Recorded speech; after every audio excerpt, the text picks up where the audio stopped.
ano daw dito yung nag-resonate most with our team experience so far. Dito sa VC kasi parang mature yung mga tao. Wow! Mature daw.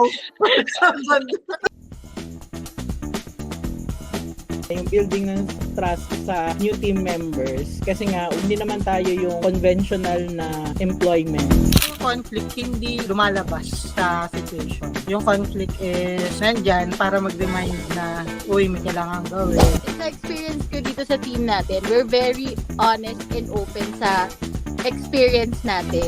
Ngayong open sa feedback, ganyan. Tapos kunyari kung may suggestions ka, tinatanggap. Natuwa ako. Hindi ko alam kung paano. Kung tatanungin ako kung paano natin nagawa na natitiwala tayo sa isa't isa, may accountability, hindi mo kailangan na i-micromanage yung mga tao. Talagang we pull our own weight. Hindi ko rin alam kung ano yung blueprint. So yung drive commitment. Dalawa na silang sabi, eto kasi yung balak namin future sa'yo. Tapos parang ako, future ako. Buti pa kayo nakikita nyo sa Jeremy, parang gano'n. Ang saya lang na yung commitment ng mga kasama mo sa team is hindi lang dahil may trabaho sila, kundi makita ka ting mag-grow as a person.